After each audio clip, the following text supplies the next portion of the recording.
pela câmera só? Sim.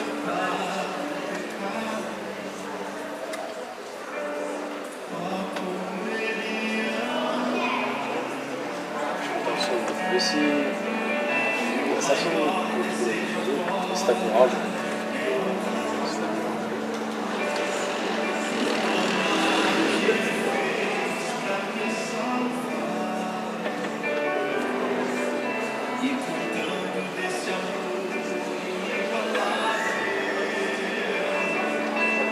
Beira-mar agora? Tá. Acho que é Beira-Mar São José.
Ele pega até quando essa funciona. Nossa.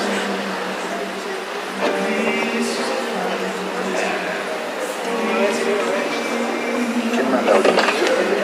Então, esse canal, ele manda um sinal pra entrar aqui, ó. Aí vai ser logo de novo, isso aí é uma igreja. E os guris da transmissão estão vindo até pra fazer essa conexão, né? Que antes era usar um cabo direto, que vinha da mesa, né? Mas agora nós estamos no canal. Isso aqui tá vindo também lá de lado de trás, sobe aqui, chega aqui, só que tem que ter uma assim pra voltar. É, uma entrada de...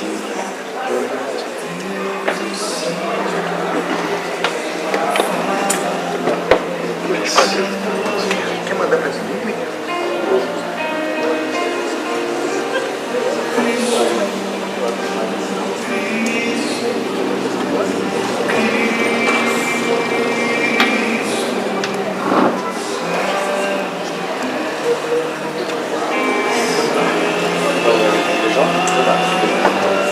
Será que tá bom essa série aí?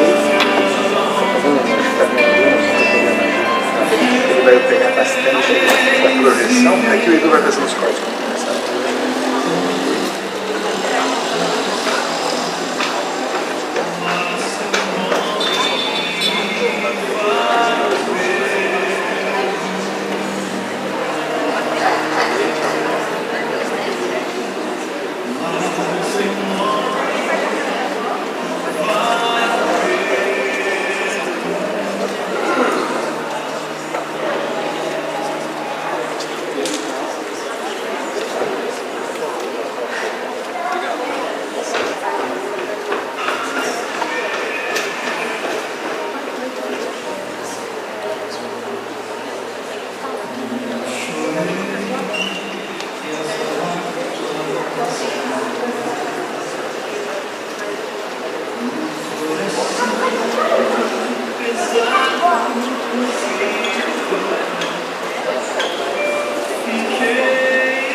Feliz sábado, igreja. Pode ser melhor. Feliz sábado, igreja. Melhorou bastante. privilégio, então, nosso de, ao entrar no dia santo do Senhor, podemos louvar ao seu nome. Deus teve o privilégio de ter aqui um programa na igreja, especialmente para falar sobre a Trindade, não é mesmo? Realmente é um privilégio, uma bênção para todos nós. E então agora nós vamos começar a louvar a Deus. E ao som da música, eu pediria que todos ficassem em pé, que nós teremos apenas um hino então, tá bom?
Nosso Deus eterno, nessa noite de sábado, nós louvamos o Teu nome, porque o Senhor é um Deus maravilhoso, eterno e poderoso.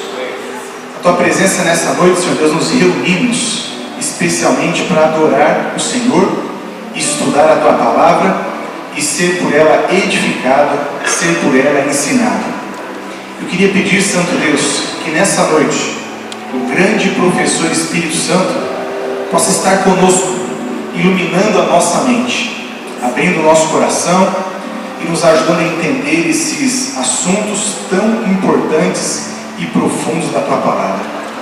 Que o Senhor use o pastor Michel, que foi escolhido para ser o orador dessa noite e desse final de semana inteiro, e que na Tua presença, Santo Deus, saiamos daqui edificados, alimentados, reavivados pela palavra e pelo trabalho do Espírito Santo, que nos guiaria a toda a verdade. Nós queremos pedir essa bênção ao Senhor, no nome santo de Jesus Cristo, nosso Salvador. Amém, Santo Deus.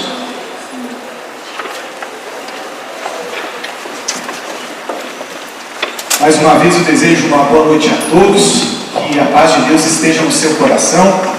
Nós viemos esse final de semana para um final de semana de intensos estudos da Palavra de Deus, e nós não queremos mais perder tempo, nós vamos direto ao assunto da noite, né? E eu gostaria de convidar o pastor Michel para estar aqui à frente. Pastor Michel, eu creio, dispensa apresentações, mas eu vou dar só o título maior dele. Ele é catarinense. O restante ele pode apresentar-se aqui. Pastor Michel, que bom que o senhor está conosco aí. Pastor Michel tem estudado sobre esse assunto, palestrado sobre o assunto que será abordado nessa noite, a divindade, a trindade. E nós vamos, nessa noite, aqui na igreja da Beira-Mar, amanhã pela manhã, o culto divino principal da igreja do Estreito. Para aqueles que estão aqui quiserem estar no Estreito, amanhã serão bem-vindos com certeza lá. E amanhã à tarde, às 3 horas da tarde, então nós voltaremos para cá para terminarmos essa saga de estudo da Palavra de Deus. Pastor, obrigado mais uma vez, que Deus o abençoe e use.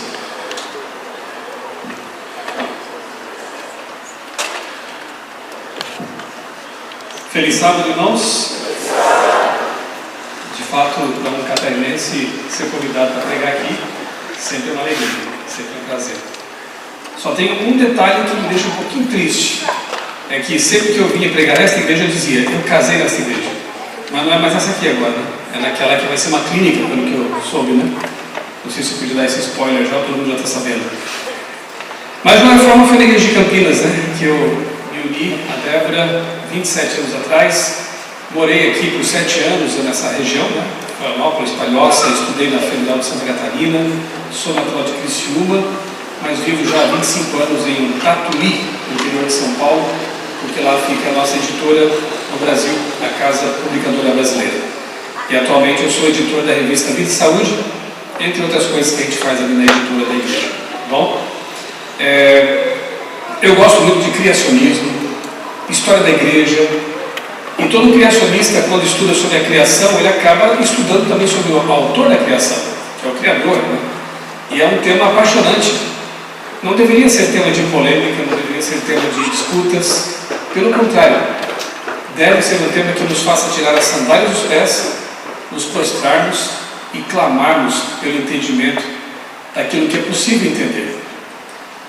É óbvio que estudar sobre a divindade, sobre o Deus Criador, é uma aventura, digamos assim, bastante complicada. Porque nós somos seres humanos, nossa mente é limitada, ainda mais depois de milênios de pecado, decadência, né? Quanto a gente consegue alcançar de Deus? Graças a Ele, muita coisa foi revelada na Bíblia, e isso a gente consegue entender, ainda que parcialmente. Mas com certeza há muito, muito, muito mais que nós vamos conhecer na eternidade, né? Quando nossa mente estiver destravada, quando o pecado não for mais uma limitação, quando então nós estivermos assim mais pertinho de Deus e pudermos conhecê-lo, inclusive face a face, porque é o que o Apocalipse garante, né? E eles verão a sua face. Hoje nós podemos conhecer a Deus de maneira indireta por meio da natureza, do universo, das obras criadas. Romanos 1, 19 e 20 fala isso, né? Podemos conhecê-lo de modo muito especial pela Bíblia, naquilo que Ele revelou de si mesmo, e claro, pela nossa experiência com Ele. E isso é algo entre você e Deus. É quando você dobra os joelhos no seu quarto, é quando você está talvez dirigindo e conversando com Ele. Essa é a sua experiência com Deus. E isso é vital para a vida cristã, para a nossa vida cristã. Eu quero convidá-los a abrir a Bíblia em João capítulo 17. João 17, vamos ler aqui os versos 3 e 4, até 5 na verdade. João 17, 3, 4 e 5.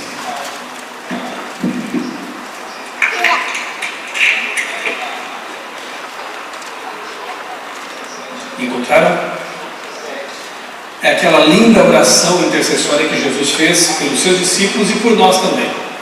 Sim, Jesus orou por você, porque Ele diz aqui, não era só por esses, mas por todos aqueles que vão crer, né? Então Jesus orou por nós.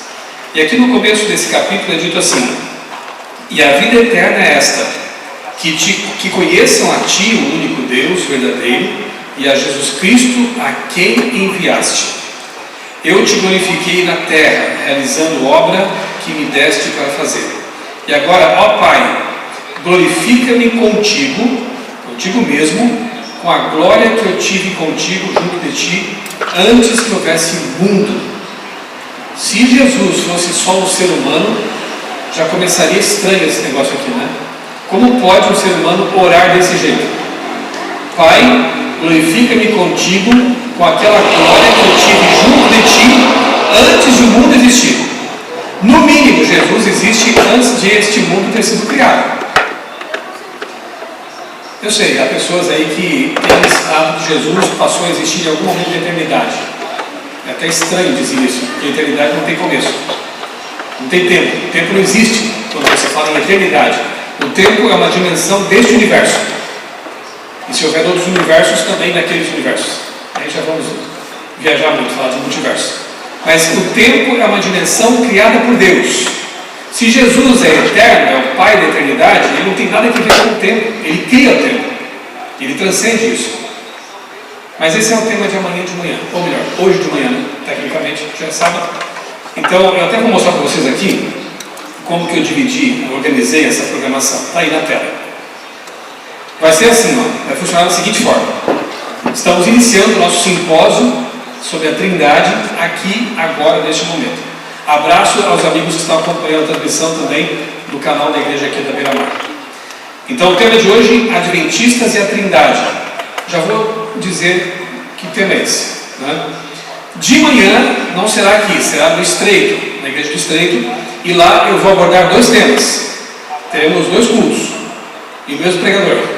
Então, o primeiro culto, o primeiro tema, Mateus 28:19. Será que aquele texto é autêntico ou é falso? Lembra o que diz lá? Vão para todo mundo, pregue o Evangelho, batizando em nome de quem? Pai, Filho e Espírito Santo. Esse texto é tão direto, tão claro, tão contundente, que a única alternativa que resta para quem nega a Trindade é dizer: esse texto é falso. É o último refúgio dos que querem negar alguma doutrina bíblica, quando ela é muito clara, é dizer: esse texto aí não pode ser verdadeiro. Quer dizer, coloca a sua opinião, a sua vontade acima do que está revelado. Então, de manhã, no Estreito, nós vamos dedicar uns 40 minutos só para estudar Mateus 28:19. E, obviamente, provar que é um texto autêntico. Está na Bíblia. Ellen White endossa. Eu não quero dar muito spoiler agora sobre esse tema, mas ele é fantástico. Depois, ainda de manhã, quem é Jesus? Esse é o tipo de tema que, assim, enche a boca da gente, enche o coração, nos faz vibrar. Quem é Jesus? Será que ele foi apenas um mestre? Apenas um revolucionário, como querem alguns hoje em dia? Será que ele foi apenas um profeta? Bom, nós começamos a ler aqui um texto em que Jesus ora, dizendo que ele existia antes de haver o mundo. Então, como dizia C.S. Lewis, ou você descarta Jesus como um lunático, um impostor, ou você aceita o que ele está dizendo sobre ele mesmo. O que ele diz que ele é aqui? Deus. Estava com o Pai desde sempre. Nós vamos estudar esse tema que é apaixonante. Quem é Jesus? Quanto mais a gente compreende sobre esse assunto, mais nos aprofundamos na pessoa de Cristo, mais nós nos apaixonamos por Ele. Mais nós valorizamos o quanto Ele esteve disposto a ir por nossa salvação. E pensa comigo. Imagine que eu tenho 3 filhos, igual o pastor Sidney. Somos criacionistas. 3 filhos. Se a minha casa estivesse pegando fogo e os meus filhos estivessem lá dentro, você acha que eu ia correr para a casa do vizinho e dizer: vem cá, vai lá salvar meus filhos? Você acha que eu faria isso? Que pai, só um pai, não sei nem como classificar um pai desses, que dissesse para o vizinho: vai lá salvar meus filhos. Qualquer pai de verdade entraria naquele fogo, ainda que fosse perder a vida para salvar seus filhos. Agora pensa comigo. Adão e Eva, infelizmente, pecaram. Se afastaram de Deus. E o salário do pecado é a morte. Aí Deus, o Criador, o Pai, Ele cria um outro Deus, um semideus, e diz: vá lá e morra por eles. O que você acharia do amor desse Deus? Eu questionaria. Eu até duvidaria. Mas quando eu entendo que o próprio Criador, porque é assim que João o identifica no comecinho do seu evangelho, no princípio era o verbo estava com Deus, o verbo era Deus. Quando eu entendo que o próprio Criador arregaçou as mangas, tirou sua coroa de ouro e veio para este mundo, pisar aqui na poeira deste mundo, ser desprezado e finalmente crucificado, Quando eu entendo que o Criador do universo foi pregado na cruz, eu não tenho como não me encher de amor por esse Deus. Eu não tenho como não reconhecer que esse Deus é tremendamente bom, maravilhoso e me ama de verdade, porque Ele veio aqui morrer por mim. E como é um Deus triuno, tanto fazia o Espírito Santo ter encarnado o Pai ou o Filho, porque o que um faz, os outros estão participando também.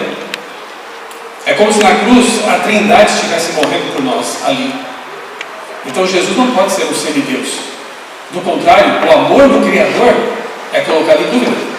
Percebe as implicações dessas ideias? De dizer que o Espírito Santo não é uma pessoa, de dizer que Jesus não é o próprio Criador eterno, infinito. Tem muitas implicações. Tem gente que começa a enveredar por esses caminhos e acaba no ateísmo. Acaba renegando o próprio Deus, porque, infelizmente, um passo descendente acaba atraindo outro e vai afundando, afundando, afundando. A vida eterna é esta, que te conheçam a ti, o único Deus verdadeiro, e a Jesus Cristo a quem enviaste. O que você acha? Esse assunto é importante ou não é? Conhecer a Deus é importante ou não é? E mais, ter experiência com esse Deus é importante ou não é? Claro que sim. Volta um pouquinho, João 14, está aí pertinho, né? Aí é a despedida de Jesus, ele estava se despedindo dos discípulos, estava prestes a morrer, prometeu que vai voltar, e disse: vocês não vão ficar órfãos. Por quê? Porque ele, no verso 15, diz: se vocês me amam, guardem os meus mandamentos, e eu pedirei ao Pai, e Ele lhes dará outro Consolador. Outro não é o mesmo, né? Você sabe bem o que quer dizer a palavra outro? Será que a palavra outro quer dizer o mesmo? Não, é óbvio, né? Parece óbvio, mas tem que falar isso desde já. Embora de tarde nós vamos aprofundar isso aqui. Eu lhes darei outro Consolador, a fim de que Ele esteja com vocês para sempre. É o Espírito da verdade. Amém? E depois, lá no 15, verso 26, diz: quando, porém, vier o Consolador, que eu enviarei a vocês da parte do Pai, o Espírito da verdade, que dele procede, esse dará testemunho de mim. É um outro elemento, nós veremos isso de tarde, tão divino quanto os outros dois, que vem para dar testemunho de Jesus e consolar, e ajudar, e dar poder, e nos levar até a verdade plena, e nos preparar para a volta de Jesus. Você já agradeceu a Deus hoje pela presença do Espírito Santo? Pela divina pessoa do Espírito Santo, que é o nosso Consolador? Energia não consola ninguém. Força ativa não consola ninguém. Quem consola é alguém que pode abraçar, é alguém que pode sussurrar, é alguém que pode conversar. Isso é o Consolador, é o Paracletos, ou Paráclito de Deus, que é o advogado. Só uma pessoa pode fazer isso. E se Jesus, que é uma pessoa, ele foi e disse que enviaria outro como ele, não podia ser uma pedra, não podia ser uma força, uma energia, tinha que ser uma pessoa também. Eu acho que alguém aceitaria. Jesus, o senhor não vai embora não, a menos que fique alguém aqui igualzinho ao Senhor, que me ame tanto quanto o Senhor, que tenha tanto poder quanto o Senhor e que também estaria disposto a morrer como o Senhor morreu por mim. Ok, é esse que vai ficar. É o Espírito Santo. E ele está aqui conosco, amém? Isso é só uma breve introdução, tá? O próximo tema, aí sim, pastor Arilton e eu estaremos aqui de tarde, nesta igreja, a partir das 15 horas, e eu vou trabalhar dois temas. Quem é o Espírito Santo? É outro tema apaixonante, que nos enche de admiração, de reverência, né? Quem é o Espírito Santo? E o meu último tema da série vai ser mitos e fatos sobre a Trindade da Igreja Adventista. Fake news que andam espalhando por aí, tá bom? Salmo 90, Isaías 48, se der tempo eu vou inserir em alguma dessas palestras aí, tá bom? E a lógica aqui desse nosso simpósio, o simpósio em si estará sustentado em 3 pilares. Primeiro, não pode ser outro senão a Bíblia. Ok? Então a Bíblia, a teologia bíblica, que a nossa igreja ensina, crê, prega, será o fundamento principal. O outro tripé, serão citações, textos de Ellen White, que para nós não é uma segunda Bíblia, obviamente, mas é uma autora inspirada, que ajuda a lançar luz, inclusive, em alguns textos da Bíblia mesmo, né? Então, Bíblia, algumas citações de escritos de Ellen White, porque os dissidentes, infelizmente, distorcem muito os textos dela, assim como fazem com a Bíblia. Então nós temos que estudá-los no seu devido contexto, para entender o que ela quis dizer, e a história, ou seja, fatos. E eu vou, como se diz, né, matar a cobra e mostrar a cobra morta e o pau com que matei a cobra. Então eu tenho que colocar a citação na tela, a origem dela, a data, tudo certinho. E hoje não é difícil, você pode tirar um print da tela, você pode tirar uma foto, fica à vontade. Esse material está disponível para que você possa, se quiser, ir à própria fonte. Todos os livros de Ellen White hoje estão disponíveis nos sites, né, oficiais da igreja. No Ellen White Books, no Ellen White Readings, em inglês tem tudo, em português tem uma boa parte já traduzidos, né? Tudo ali de graça. Não é difícil hoje pesquisar, para quem quiser ir atrás das fontes. Não precisamos ficar alarmados, preocupados quando vem pessoas aí que aparentemente estão com nova luz, porque na verdade é coisa velha. Acredite em mim, você vai ver na história agora como é coisa velha. Antitrinitarianos já existe há bom tempo. Há um bom tempo. É que o pessoal às vezes descobre uma coisa e acha que é uma novidade, começa a espalhar e alguns ficam abalados, né? Quem fica abalado é aquilo que Paulo dizia, né? São meninos inconstantes levados por todo o vento do ouvido. Nós precisamos ter uma fé sólida, irmãos, uma fé madura, coerente, tranquila, fundamentada. Porque quando os ventos vêm, a gente, no mínimo, vai estudar ou reestudar o assunto e perceber como Deus tem guiado este movimento. Eu louvo a Deus por isso. Eu estou nessa igreja há mais de 30 anos. Fui evolucionista, marxista, líder católico, e a minha história é longa, se eu fosse contar aqui para vocês, mas foram 3 anos de intensa pesquisa na Bíblia que me convenceram de que, óbvio, há pessoas sinceras em todas as igrejas, mas Deus tem um povo especial, com uma mensagem especial. E eu louvo a Deus por pertencer a um movimento que está anunciando as 3 mensagens angélicas e que tem uma compreensão tão maravilhosa da palavra de Deus. Estão prontos para a primeira aula? Vem coisa aí, viu? Muitas citações, muita coisa para a gente ver. Talvez você não vá pegar tudo de uma vez, ficará gravado para o seu benefício, né? Mas eu quero que você tenha pelo menos uma ideia geral desse fluxo da história dos pioneiros. Sim, essa primeira aula é mais baseada na história da igreja. Nós teremos de manhã e à tarde algumas outras que serão eminentemente bíblicas, né? E uma outra que também vai ser histórica. Precisamos trabalhar esses 3 tripés: Bíblia, citações de Ellen White que são descontextualizadas e história. Ok? Vamos lá então. Antes, deixa eu também fazer uma propaganda aqui. Eu entrevistei esse pastor recém-formado, está no meu canal esse vídeo, você pode procurar pelo título de Líder Dissidente a Pastor Adventista. Esse jovem pastor pertenceu a movimentos dissidentes antitrinitarianos. Mais de 1 hora de conversa eu tive com ele, foi uma live muito assim, honesta, de abrir o coração mesmo, não é agressiva, não estamos atacando ninguém, mas ele abre o coração. Ele foi um líder de movimentos antitrinitarianos, inclusive movimentos que estão aqui nessa região fazendo algum trabalho aí, causando alguns problemas, né? Ele pertenceu a esses movimentos, inclusive fez parte de uma dissidência de uma dissidência. Você vê que as coisas vão se fragmentando, né?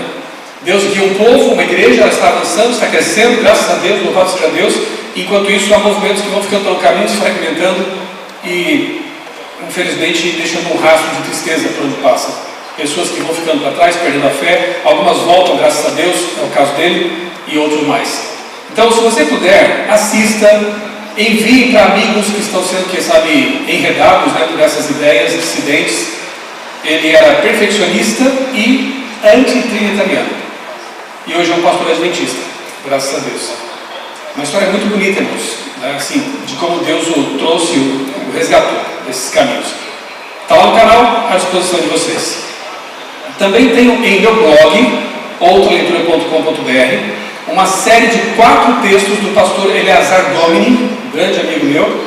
Alguns aqui devem conhecer o canal dele, Fala Sério Pastor. 4 textos com o título Respostas a um Antitrinitariano. São perguntas reais feitas por um antitrinitariano e respondidas pelo pastor Eleazar. Uma série de 4 artigos estão lá à disposição de vocês. Leiam, por favor. Outraleitura.com.br, vá ao buscador ali, ó, no pesquisar, aqui, né? Pesquisar, coloca ali antitrinitariano, você vai achar esses artigos, tá bom? E aproveite e visite também o blog do pastor Eleazar, que é o adventistastrinitarianos.blogspot.com. Tem muita coisa boa lá. Por que em lugar de ficar vendo vídeos aí sensacionalistas, né, material contra, ataques, a gente não se fundamenta primeiro. Busca a fonte, que eu gosto de falar assim, ó, beba em águas puras, beba em fontes puras primeiro, antes de ter contato com fontes poluídas. Se você se fundamentar bem naquilo que a igreja ensina, naquilo que é a água pura, você não vai ser abalado por águas poluídas, né? Então fica aqui o convite, adventistastrinitarianos.blogspot.com, e esses artigos aí no meu blog também para você. Vamos então ao tema dessa noite, Adventistas e a Trindade. Acho que até umas 11h30 a gente consegue terminar o conteúdo aqui, tá bom? Tudo certo? Nos últimos anos, alguns adventistas passaram a negar a doutrina da Trindade.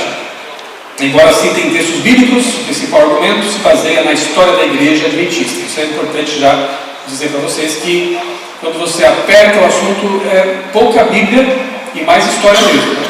Eles tentam dizer que os pioneiros pensavam de um jeito, de outro, e nós temos que voltar àquilo que os pioneiros pensavam, e assim vai. E aí o raciocínio é o seguinte: os pioneiros, os primeiros adventistas, não acreditavam na Trindade. Calma, nós vamos analisar essa afirmação. Hoje, os adventistas acreditam. Logo, existem apenas 2 opções. Primeira, os pioneiros estavam errados e nós estamos certos. Ou, segunda, eles estavam certos e nós errados. O que vocês acham? Nenhuma nem outra. A gente vai analisar isso com calma agora, tá? Porque essa afirmação de que os pioneiros não criam na Trindade e, portanto, nós estamos errados hoje, ela não é verídica, não é verdadeira. Você vai entender por quê. Por que os pioneiros não acreditavam na Trindade? Primeira pergunta que tem que ser respondida.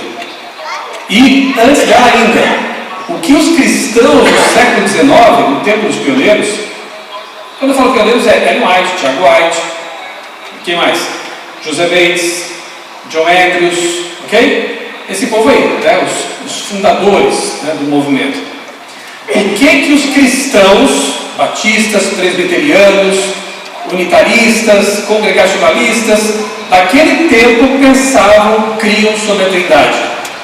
Quando a gente entende isso, a gente entende também por que os nossos pioneiros rejeitaram aquela Trindade, aquele tipo de Trindade. Você vai entender, olha só.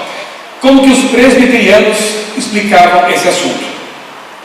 Eu não vou ler as fontes, estão todas aqui embaixo na tela, tá? Senão eu vou gastar um tempo só lendo as fontes. Você confere, anota ali, se quiser, ali estão as fontes, a letrinha menor.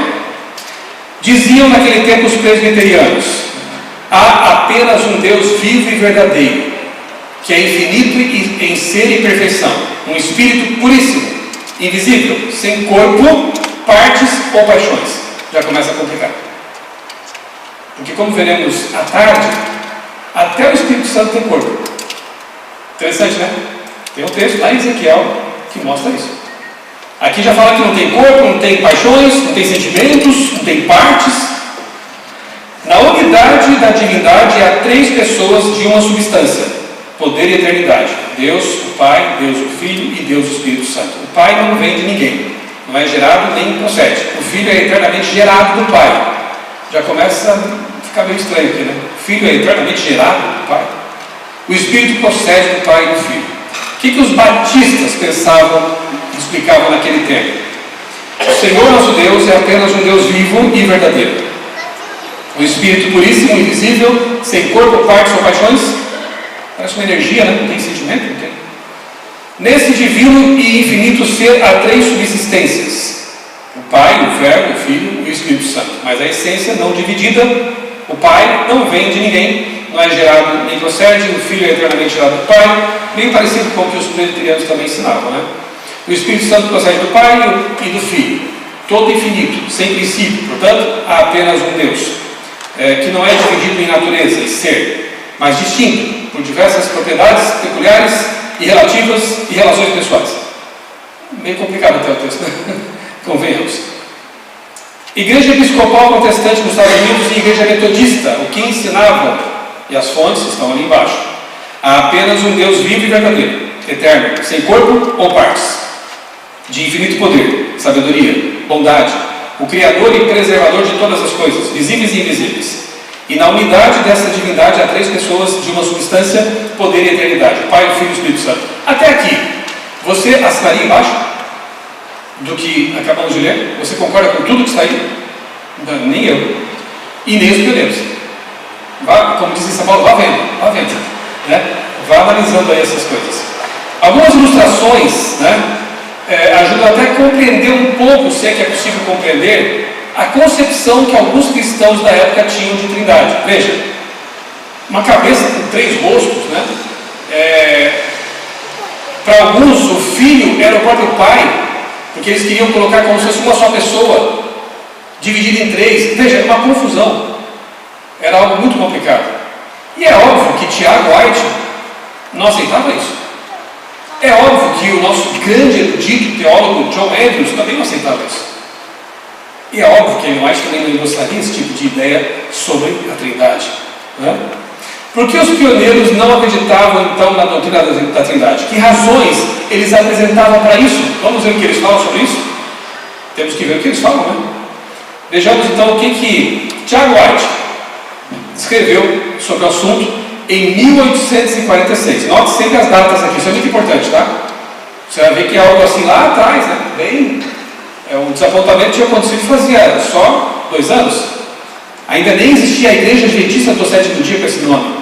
Era um movimento adventista. Estavam pesquisando a Bíblia, redescobrindo verdades, mas já lá, Tiago White dizia: o modo como os espiritualizadores têm rejeitado e negado o único Senhor Deus e nosso Senhor Jesus é, em primeiro lugar, utilizando o antigo credo trinitariano não escriturístico, não bíblico, a saber que Jesus Cristo é o próprio Deus eterno. Quando fala Deus eterno, é o Pai. A saber que Jesus é o Pai. As pessoas que creem nessa doutrina espiritualizam a existência do Pai e do Filho como 2 pessoas distintas, literais e tangíveis. Ou seja, Tiago White já pensava que Deus é real, que Deus tem algum tipo, né, de corpo. Ele não é sem partes, como diziam eles, né, uma coisa, energia amorfa, né, não humanoide, enfim, as palavras até fogem. Mas ele cria que era um Deus pessoal. E que o Pai, o Filho e o Espírito eram distintos, pessoas distintas, ou seja, muito próximos do que nós cremos, se não igual até, né?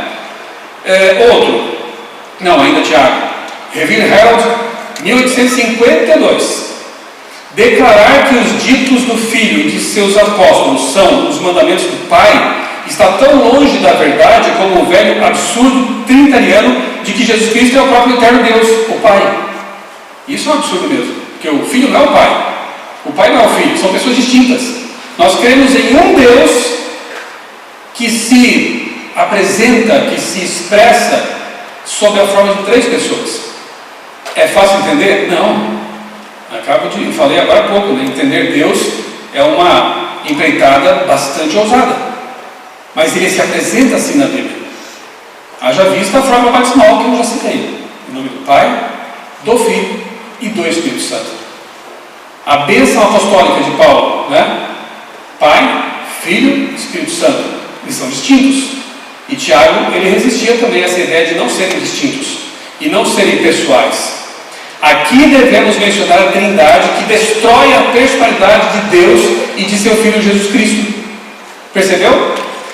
Qual Trindade Tiago White estava rejeitando? A Trindade que destrói a personalidade do Pai, do Filho, Jesus Cristo. Essa Trindade, que eu também rejeito, obviamente. Durante uma viagem, um missionário nos catequizou sobre a Trindade. A simples linguagem das Escrituras apresenta o Pai e o Filho como duas pessoas distintas, mas dizer que Jesus Cristo é o próprio eterno Pai torna o seu próprio Filho e seu próprio Pai. Porque o Tiago estava vendo que era muito confusa essa ideia, né? Não dá para o Filho ser o Pai e o Pai ser o Filho. São pessoas distintas. Você começa a perceber como é desonesto o argumento que diz: os nossos pioneiros rejeitavam a Trindade, portanto nós estamos errados porque aceitamos a Trindade. Você percebe onde está a desonestidade no argumento? Creio que já perceberam, né? Está no quê? No fato de que eles rejeitaram não a Trindade bíblica, mas um conceito de Trindade equivocado que havia nas igrejas daquele tempo. Esse é o ponto. Então, é lamentável ver pessoas usando um argumento desonesto como esse, né? De que eles teriam rejeitado totalmente essa ideia de que Deus, ele é três pessoas, né? Charles White ainda, 1871. Não simpatizamos com os unitarianos que negam a divindade de Cristo, nem com os trinitarianos que sustentam que o Filho é o Pai. Tira uma foto disso aí, gente. Só essa frase aqui já responde tudo. Eles não concordavam com os unitarianos, ou seja, que não criam uma trindade. Ponto. Mas também não concordavam com os trinitarianos que sustentavam que o Filho é o Pai. Pronto. Então, do que eles criam? Fácil. A gente vai chegar lá. Vamos ver as citações depois do que eles criam. Mas temos que entender o que eles rejeitavam primeiro. Ok? Vamos ver aqui agora John Andrews, grande teólogo da igreja. Tem uma Bíblia com o nome dele, né? A Bíblia Andrews. Em 1855 ele escreveu. Tem um pequeno equívoco aí, você vai entender de tarde esse assunto aqui. A doutrina da Trindade, que foi estabelecida na igreja pelo Concílio de Nicéia, em 325, na verdade, os pioneiros cristãos, os pais da igreja antes de Nicéia, já tinham crenças trinitarianas, ok? Mas tudo bem. Essa doutrina destrói a personalidade de Deus e de seu Filho Jesus Cristo. Ele também rejeitava a ideia de uma trindade que despersonalizava Deus. Pensava como Tiago, portanto, né?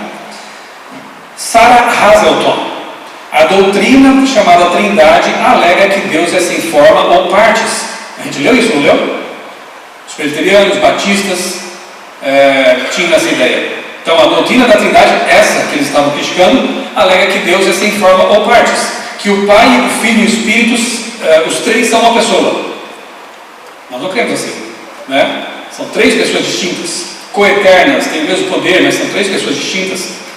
Essa doutrina equivocada foi a que os pioneiros rejeitaram. Frisbee. Se é dito que o Pai, o Filho e o Espírito Santo são três pessoas em uma pessoa, tornando em tudo um Deus sem corpo ou partes, com uma ideia tão inconsistente, não podemos concordar. Sim, e o bendito Espírito ser o Pai, o Filho e a Trindade, esse é o credo do folclore cristão. Ele até foi meio irônico aqui, né? Esse é o credo do folclore cristão, não é o nosso. Está ficando bem claro para vocês isso? É importante a gente bater nessa tecla. Os pioneiros, desde os mais famosos até os não tão famosos como Frisbee, como Sarah, tinham a convicção bem semelhante. Rejeitavam essa trindade espiritualista que despersonalizava Deus, que confundia tudo, colocava os três como sendo uma só pessoa, mas aceitavam o que está na palavra de Deus, na Bíblia. Já veremos isso. Lofborough, grande pregador, né? Adventista, John Lofborough, ele escreveu: não está em harmonia com o senso comum falar de três sendo um e um sendo três, ou, como alguns expressam isso, chamando a Deus, o Deus triuno, ou o Deus três em um. Há um sentido em que eles são um, mas não em pessoa, como alegado pelos trinitarianos daquele tempo, que tinham aquelas ideias. E é contrária às Escrituras essa ideia. Em quase qualquer texto do Novo Testamento que lermos, fala-se sobre o Pai e o Filho, apresentando-os como duas pessoas distintas. O capítulo 17, que eu li para vocês no começo, de João, já é suficiente para refutar a doutrina da Trindade. Mais de 40 vezes, em apenas um capítulo, Cristo fala de seu Pai como uma pessoa distinta de si mesmo. Agora fala sério. Se você não conhecesse esse texto de Loughborough e eu tivesse lido para você só essa parte, você não ficaria talvez preocupado? Nossa, então Loughborough era contra a Trindade.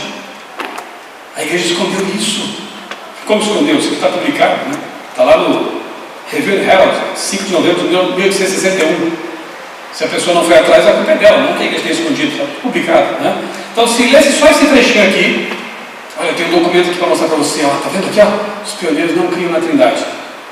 Se você não soubesse desse background que eu acabei de pintar para vocês, essa moldura que eu acabei de colocar aqui, espero que você não, mas alguns talvez ficassem preocupados.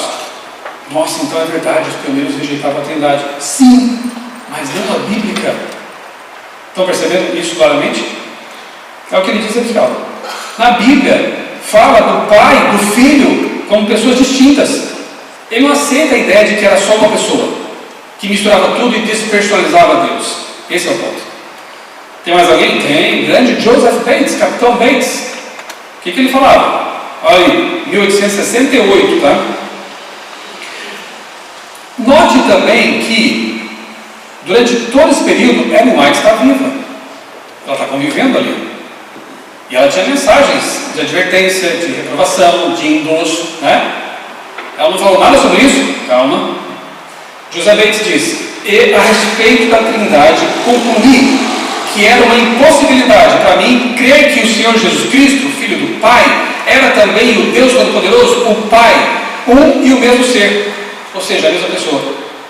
De novo, está rejeitando aquela ideia equivocada dos cristãos, como é que o outro pioneiro falou, do folclore cristão, que colocava os três como sendo uma só pessoa, 3 rostos, uma coisa assim meio estranha, né?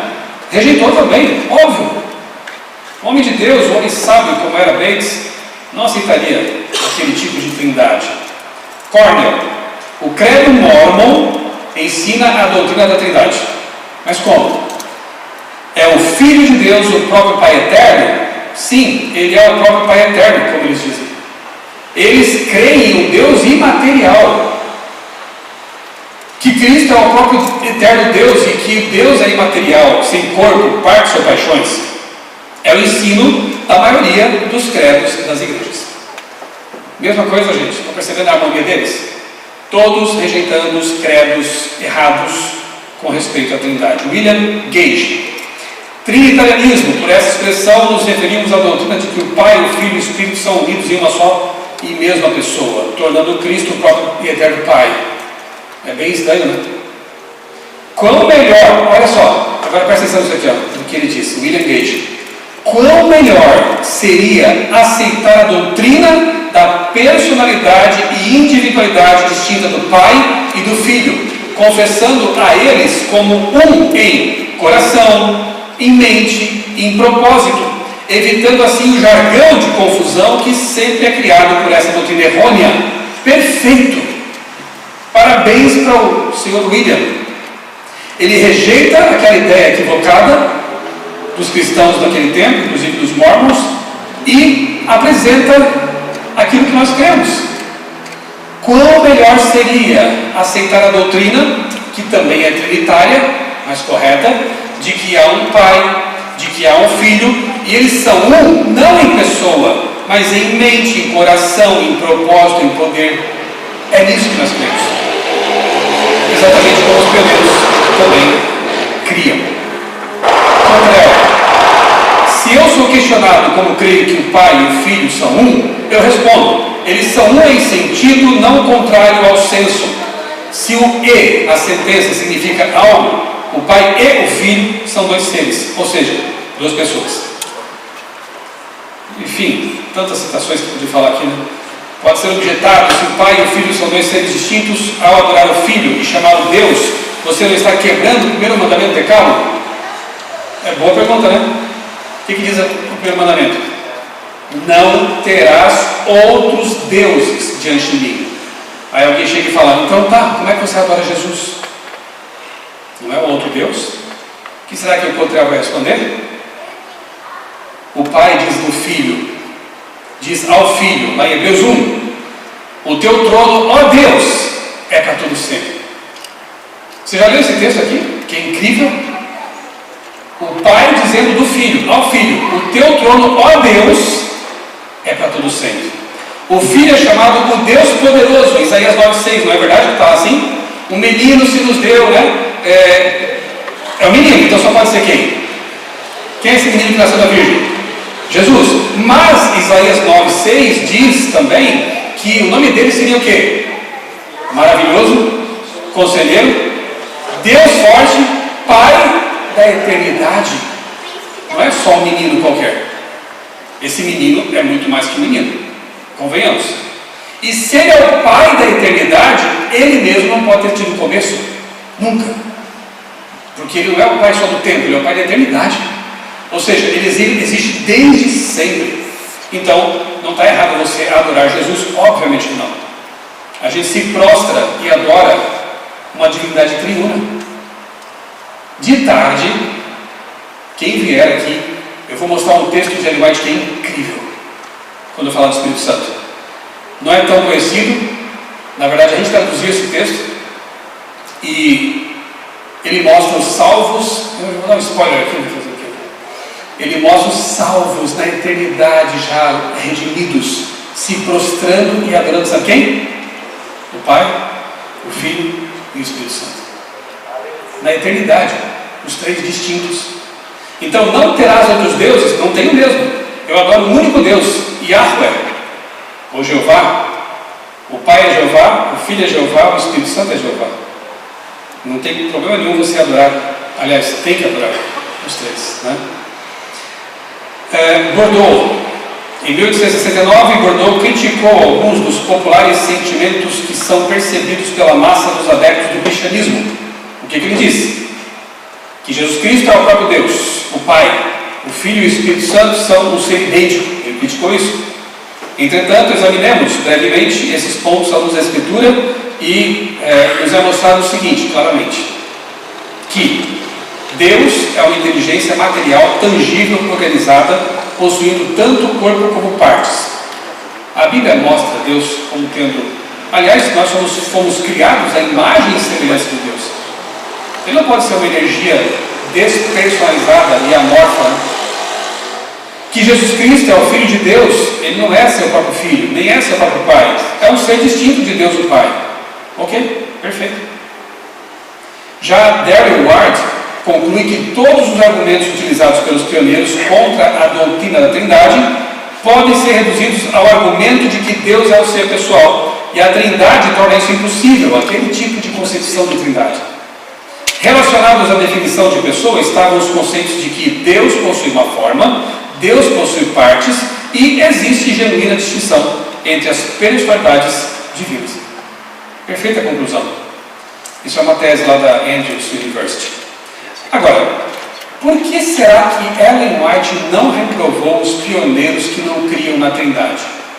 Eu nem preciso ler o que Jerry Moon, teólogo, professor da Andrews, disse sobre isso. Você já pode me responder.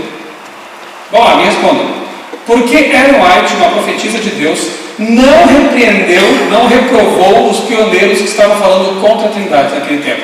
Veja, é um argumento que anti-trinitarianos podem usar. Porque ele vai chamar a profetisa de Deus? Sim. Então por que ela não reprovou se eles estavam errados? Por que ela não reprovou esse pessoal? Porque eles não estavam errados. Não é isso? Porque eles não estavam errados. O tipo de trindade que eles estavam criticando estava errado. Então, obviamente que ela não ia criticá-los por isso. Por criticar o que estava errado. Eu me fiz claro? Estão me acompanhando? Estão comigo até agora? Falei que tinha bastante coisa para a gente ver. Então é por esse motivo, né? Não precisamos nem podemos concordar com cada frase dita pelos pioneiros. Claro, não eram inspirados por Deus a respeito da Trindade ou de qualquer outro assunto. Mas cremos que eles estavam essencialmente corretos ao rejeitar aquela concepção de Trindade dos cristãos daquele tempo, né? Da maioria deles. Os pioneiros estavam corretos, então, ao avaliar a doutrina da Trindade? Estavam. Alguém pode levantar a objeção de que os pioneiros distorceram a doutrina da Trindade, ensinada pela tradição cristã. Diversos estudiosos adventistas e não adventistas argumentam que a compreensão tradicional sobre a Trindade é, em muitos casos, contrária ao que a Bíblia ensina. Irmãos, Deus foi tão bondoso com esta igreja, com esse movimento, que inicialmente o que ele fez? Com que a igreja se afastasse de uma concepção equivocada de Deus. E uma vez tendo rejeitado esse credo equivocado sobre a Trindade, os pioneiros fizeram o que eles sempre faziam, foram para a Bíblia. Vamos ver o que a Bíblia ensina então, e se dedicaram a um estudo profundo da Palavra de Deus. E da Bíblia então emergiu a doutrina trinitariana que nós temos até hoje, que é correta, que não despersonaliza Deus, que não distorce a pessoa de Deus, que não confunde as pessoas da divindade, que entende que são distintas, unidas em propósito, em poder, em mente, em coração, como a gente já viu, mas que, no entanto, são 3 pessoas distintas. Então, os pioneiros se afastam das crendices e voltam para a Bíblia. E da Bíblia, essa doutrina emerge. E essa doutrina passa a ser, então, como sempre foi o processo, depois destacada com insistência por Ellen White. Aí vem o Desejado das Nações, né? Algum tempo depois, vem outras obras em que Ellen White apresenta claramente o conceito de uma trindade bíblica, ok? Alguns autores adventistas argumentam de forma específica que a avaliação dos pioneiros estava correta, e tem vários aí tem várias citações, né? Fernando Canali, Norman Galley, ali Jerry Moon, que inclusive tem um livro da CPB que é o livro A Trindade, né?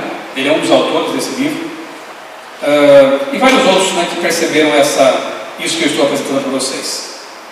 Os pioneiros rejeitaram a personalidade do Espírito Santo? O que vocês acham? 1872. Princípios fundamentais do Adventista do Sétimo Dia. Item 1.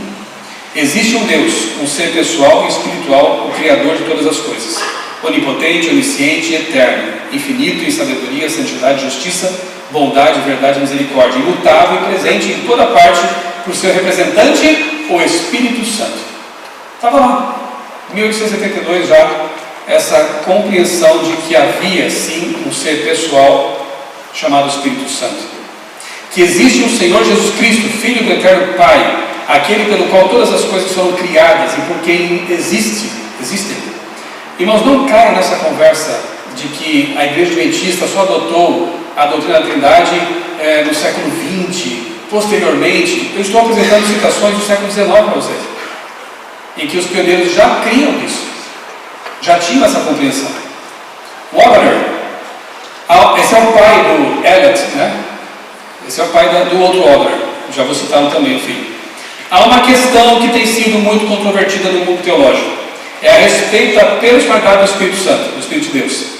As ideias prevalecentes sobre a palavra, pessoa, são muito diversas. Então, não pode ser esperada uma unidade de pensamento nesse ponto, até que todos sejam capazes de definir com precisão o que entende pela palavra pessoa. Mas, como esse acordo não existe, parece que seria inútil uma discussão a respeito do assunto, especialmente sendo que isso não é uma questão de revelação direta. Temos o direito de ser positivos em nossa fé e em nossas declarações somente quando as palavras das Escrituras são suficientemente diretas. Interessante esse pensamento dele, né? E essa compreensão apresentada repetidas vezes representa o pensamento adventista da época. Até 1890 é conhecido apenas um documento que argumenta contra a personalidade do Espírito Santo, que está ali na Review Herald em 1878. Quem escreveu esse artigo? Um dos piores dissidentes da igreja, Dudley Cartwright. O único texto que eu acho que escapou na Review Herald questionando a personalidade do Espírito Santo foi escrito por um cara que saiu da igreja e se tornou um dos maiores críticos da igreja, o Cartwright. Único. É isso, você quer se basear nele? Né? Todos os demais pioneiros e escritores da Review e tudo mais sempre defenderam a ideia de que o Espírito Santo é uma pessoa. Que fórmula batismal era usada pelos primeiros adventistas? Pode parecer meio boba essa pergunta, mas ela é importante, porque adventistas que não creem na Trindade afirmam que até aproximadamente a década de 1940, a igreja adventista utilizava as palavras em nome de Jesus, quando batizava as pessoas. e não em nome do Pai, do Filho e do Espírito Santo. Será que isso é verdade? E se não for, quem é o pai da mentira mesmo? Pois é.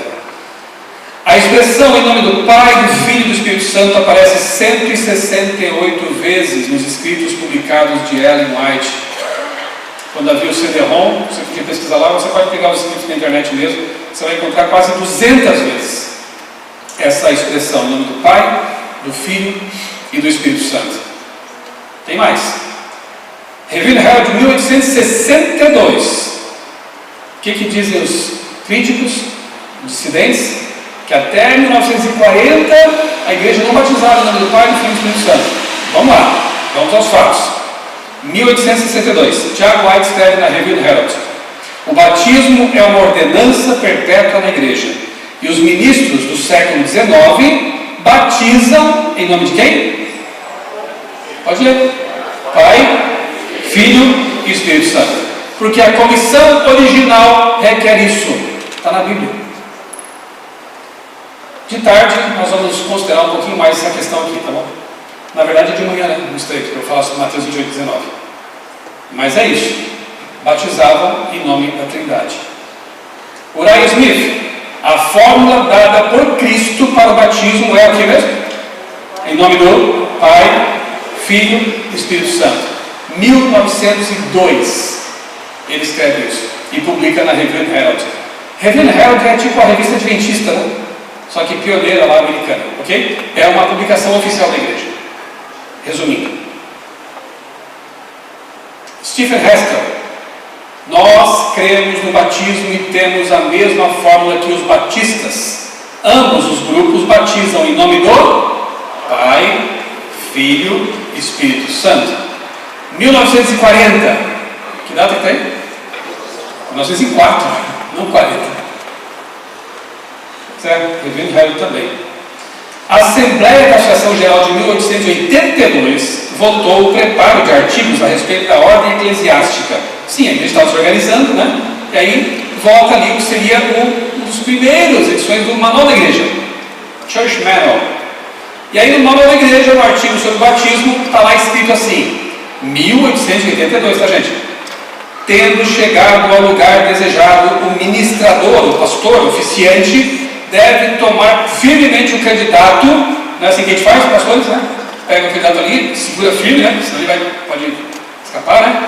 Segura firme o candidato, declarando as seguintes palavras: meu irmão, minha irmã, eu agora o batizo em nome do Pai, do Filho e do Espírito Santo.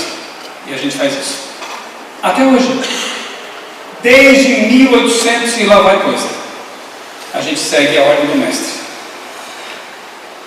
Como é bom ter fatos, né? Trabalhar com fatos e não com inverdades, com distorções, né? A obra Bible Readings for the Home Circle, a mais atualizada exposição doutrinária da igreja na época, em todas as edições, argumentou que o batismo deve ser feito em nome do Pai, do Filho e do Espírito Santo. Nas edições de 1889 até 1912 e dali em diante, 1914 para frente. O que mais eu posso dizer, né? Aí estão as fontes, é só ir atrás. Quando os adventistas passaram a crer na personalidade do Espírito Santo? Adventistas que negam a Trindade afirmam que essa doutrina, bem como a personalidade do Espírito Santo, foram aceitas pelos adventistas vários anos depois da morte de Ellen White. Olha só que outra afirmação, um monte de palavra passando na cabeça da gente, tem que ser mais polido, né? Inverídica, vou usar uma mais polida aqui, né? Que eu podia usar várias outras. Geralmente eles dizem que essa crença só aparece lá em 1930, 1940. Vamos matar a cobra e mostrar para a morte?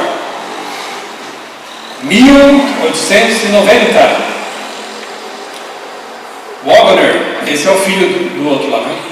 Na famosa Assembleia de Minneapolis, em 1888, Alonzo Jones e Elliot Wagner enfatizaram a justificação pela fé. Eles argumentavam que, para se compreender a obra de Cristo, é necessário crer que ele é uma pessoa, que ele é pessoa da divindade e possui todos os atributos divinos. O que mais? 1890 a 1915, sobre a Trindade e a personalidade do Espírito Santo, sem contar a divindade de Cristo. Nossa pesquisa revelou mais de 300 fontes, livros, panfletos, artigos e periódicos, que trazem a concepção, a crença da personalidade do Espírito Santo. Já em 1890, isso era crido e ensinado. Primeira vez que a palavra Trindade aparece, que é usada por um adventista para se referir ao ensino bíblico agora. Lembram? Abandonaram a concepção equivocada da Trindade e agora alguém usou pela primeira vez a palavra Trindade, mas para se referir ao ensino bíblico. E daí para frente a concepção sempre foi a bíblica, obviamente, quando se usou essa palavra. Foi um senhor chamado Doolittle. Deus, o Pai, ordenou aos patriarcas e profetas do Antigo Testamento algumas teofanias ou aparições de Jeová, a segunda pessoa da Trindade, Cristo. Isso em 1890. Ou seja, já em 1890, um pioneiro usou a palavra Trindade para se referir à Trindade bíblica. Ok? Então é antigo isso, né? Ele vai estar ao vivo, claro. Quando que ela morreu mesmo? Em que ano? 1915. Vai levar tempo ainda, né? Charles Bort, artigo A Trindade, a Igreja na Terra opera pelo comando direto da agência de 3 personagens distintos do céu, em cujo nome somos adotados nessa família. 3 personagens distintos do céu. 1890. Editores da Bible Echo, casa publicadora australiana, publicaram numa revista em 1891, lá na Austrália. Nós compreendemos a Trindade como aplicada à divindade, consistindo do Pai, do Filho e do Espírito Santo. Estão percebendo?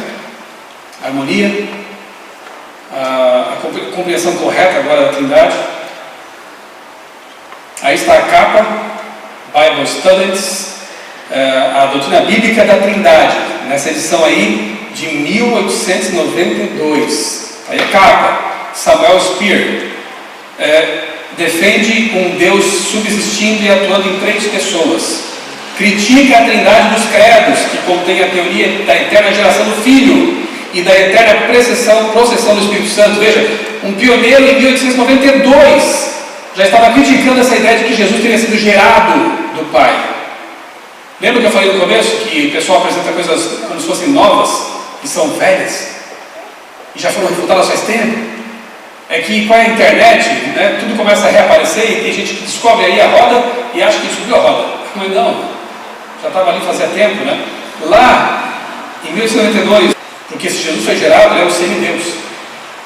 E aquilo tudo que eu falei sobre o amor de Deus é colocado em dúvida. Ele é o Deus eterno, é o Pai da eternidade. Ok? Esse manual, né, continua sendo publicado, recomendado por muitos anos em lições da Escola Sabatina e em revistas. Esse livreto, na verdade, foi votado para publicação e distribuição em Assembleia da Associação Geral em 1893. Então, a publicação oficial da Igreja, afirmando a eternidade de Jesus e a Trindade composta por 3 pessoas, 3 agentes distintos, né? Entre 1890 e 97 houve uma tensão entre aqueles que criam o Espírito Santo como pessoa e alguns que não. Veja, então já havia uma tensão. E se havia uma tensão é porque já tinha gente que cria na personalidade do Espírito Santo. Senão não haveria tensão nenhuma. Durou pouco tempo, depois isso foi resolvido. Tanta coisa, gente, eu acho que eu me empolguei aqui.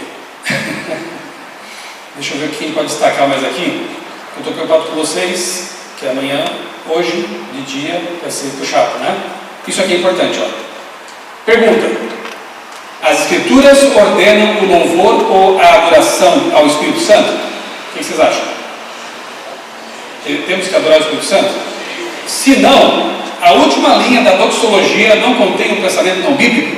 Por que um leitor da review questionou isso? Porque ele estava com dúvidas. Será que o Espírito Santo é uma pessoa?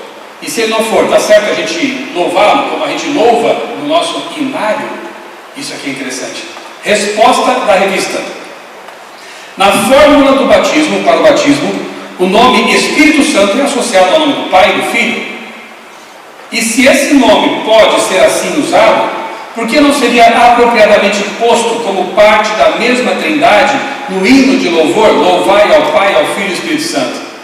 Percebeu? Em 1896, a igreja tinha um inário com hinos que foram organizados por Tiago White, hinos trinitarianos. Mais ou menos como aquele que a gente canta, por exemplo, né? Como é que aquele hino que tem ao Pai, ao Filho e ao Espírito? Tem alguns, né? Mas eu queria lembrar de um agora que fugiu. Tem esse também, mas tem outro. A Deus de Abraão louvai, né? É um deles. Santo, Santo, Santo, Deus onipotente, né? Esse hino louva a Trindade. Tem outros, já tinha naquele tempo, gente. Os adventistas pioneiros já cantavam louvando a Trindade. Como é que alguém pode chegar e dizer que não, eles não criam isso? Complicado, né? Ellen White acreditava na existência de 3 pessoas, da divindade? O que você acha? Agora vamos ver o que ela falava sobre isso. Em 1896, aí com esse tópico eu já vou caminhando para o fim. Não tem relógio para a igreja, né? Então, estou tranquilo aqui, viu? Eu estou bem. Devia ter um relógio aí, né? Pega um pegador sem falta, né? Em 1896, Prescott realizou palestras sobre o Espírito Santo em Melbourne, na Austrália. Em consequência disso, logo os ministros estavam discutindo ativamente a obra e a pessoa do Espírito Santo. Ainda no mesmo ano, em Currambong, a questão da personalidade do Espírito Santo surgiu. Você vê que as coisas são antigas, né? Surgiu mais efetivamente.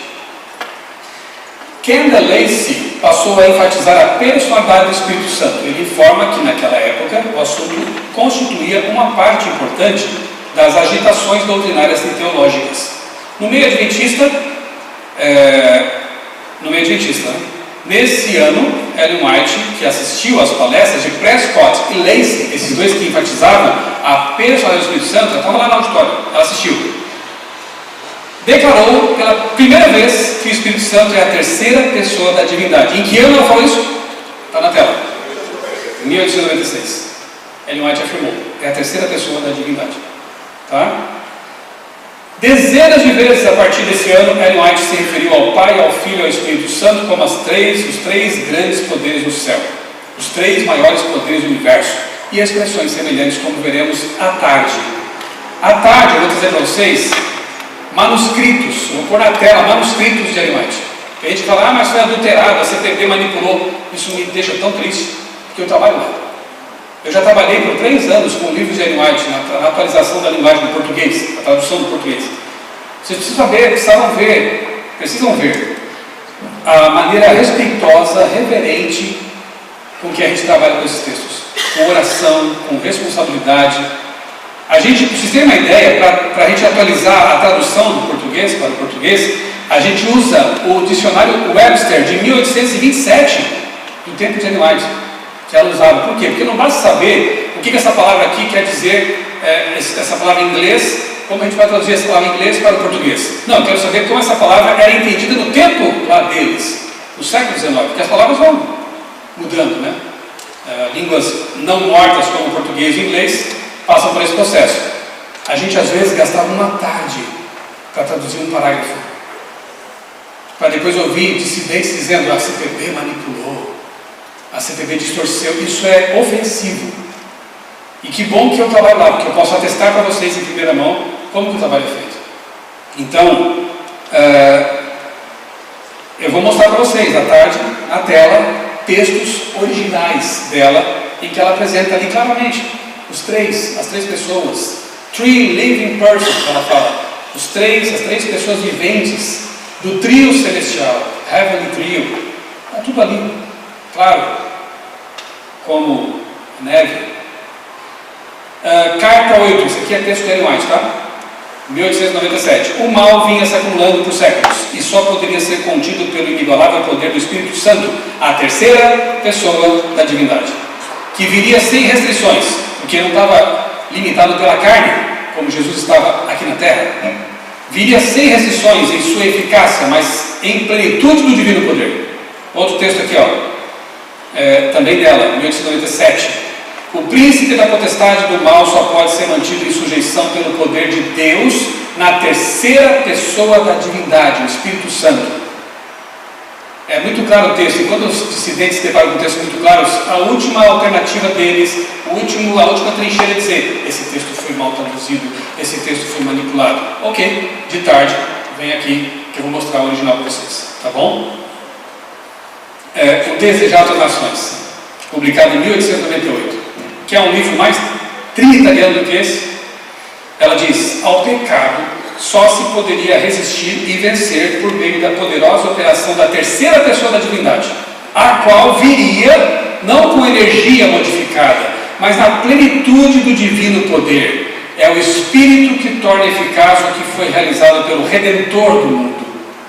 É o Espírito Santo que torna eficaz o que Jesus fez, quando Ele aplica a nossa vida, quando Ele nos ensina o que Jesus fez, quando Ele toca o nosso coração. O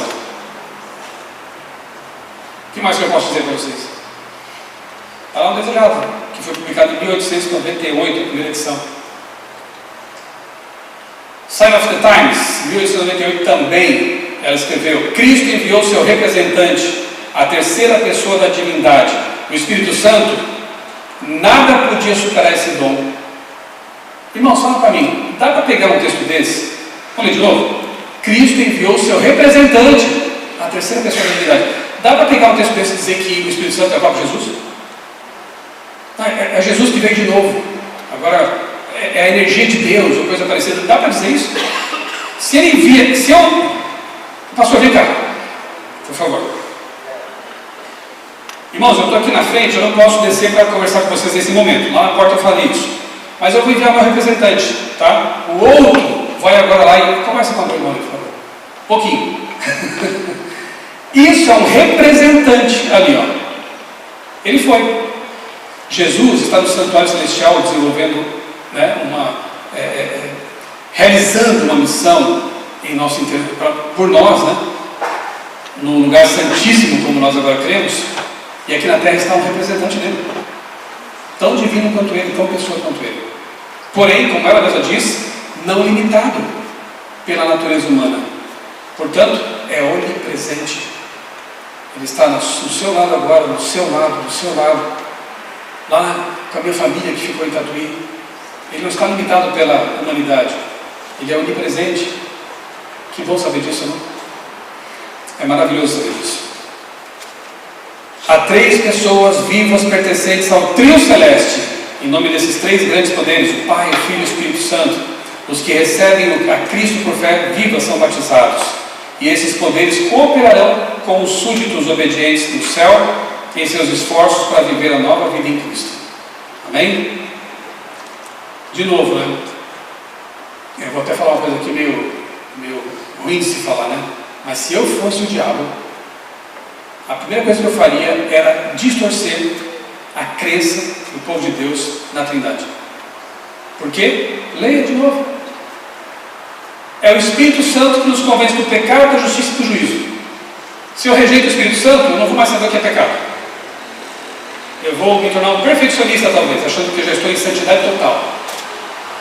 Nem careço mais, talvez, nem preciso mais orar ao Pai Nosso. Perdoa-me as minhas ofensas. Não, mas eu nem me ofendo mais, eu já estou num grau de santidade tremendo que nem preciso mais orar ao Pai Nosso, né?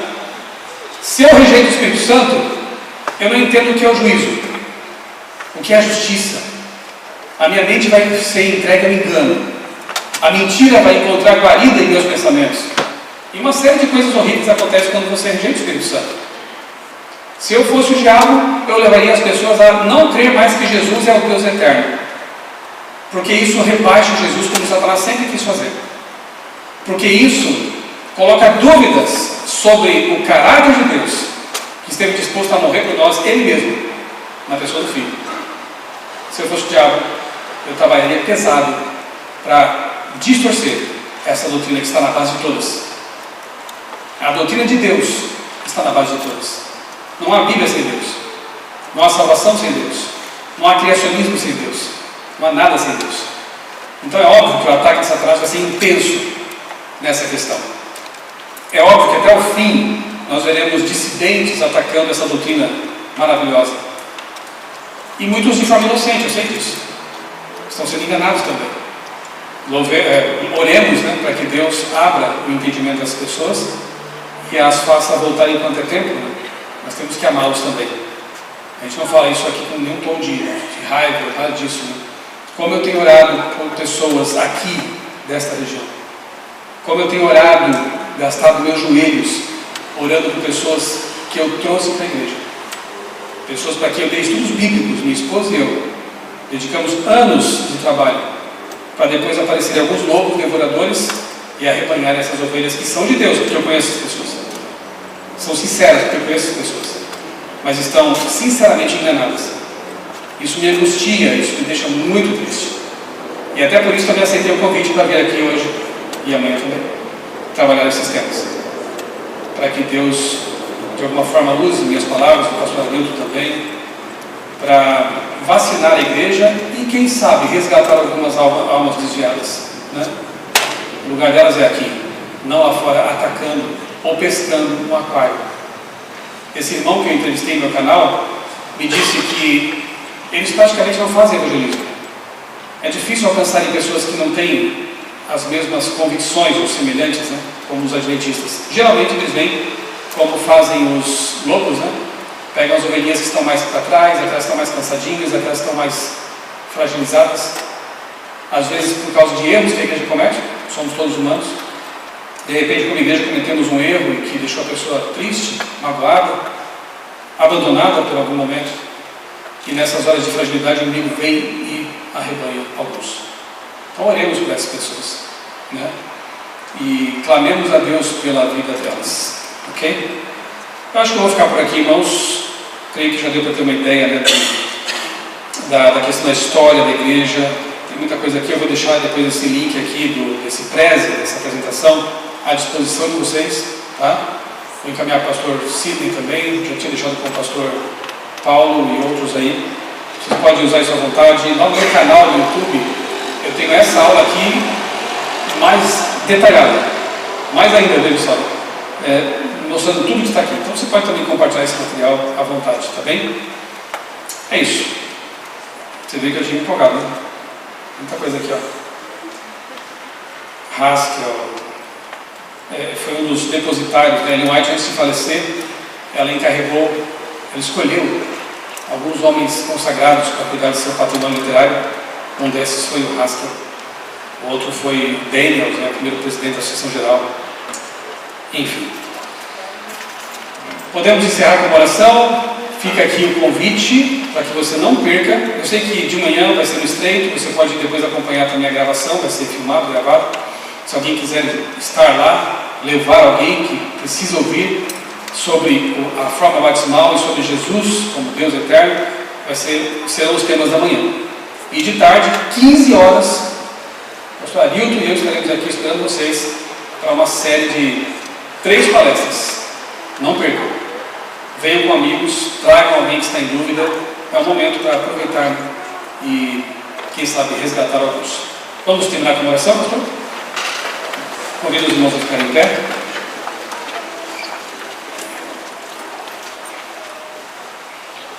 Oremos. Querido Deus, eterno Pai, nós te damos graças, Senhor, por esta oportunidade que estamos tendo aqui em Florianópolis, São José, aqui na Igreja da Beira-Mar e também no Estreito, de estudar esse assunto tão solene, tão importante, que é a Tua pessoa, a divindade, Deus triuno. Obrigado, Senhor, porque mesmo com a nossa mente finita, limitada, nós temos revelação suficiente em Tua Palavra para não ficarmos em erro. Nós temos na nossa história, nos textos de Ellen White, esse presente da igreja, orientação suficiente para não nos abalarmos e para continuarmos no caminho de luz, de verdade que Tu nos apresentaste. Nós oramos também por aqueles irmãos que se afastaram por esse ou aquele motivo, que hoje estão com crenças diferentes, alguns até, infelizmente, atacando a igreja, criticando, denunciando. Ó Pai, toca o coração dessas pessoas, fazem com que elas percebam que Tu estás guiando um povo, uma igreja, e mesmo sendo débil e defeituosa como ela é a menina dos Teus olhos. Tu a amas profundamente. Que esses nossos irmãos desgarrados voltem para o redil, se unam ao povo do advento e proclamem a breve volta de Jesus, porque é nisso que nós cremos. Em breve estaremos diante do Pai, do Filho e do Espírito Santo. Em breve contemplaremos a Tua face e nós com certeza vamos nos prostrar e adorar para sempre a Ti, que é o nosso Deus maravilhoso e que nos resgatou desse mundo de pecado. Dá-nos a Tua paz, uma boa noite de descanso. Nós oramos e te agradecemos tudo em nome de Jesus. Amém. Até de manhã e à tarde.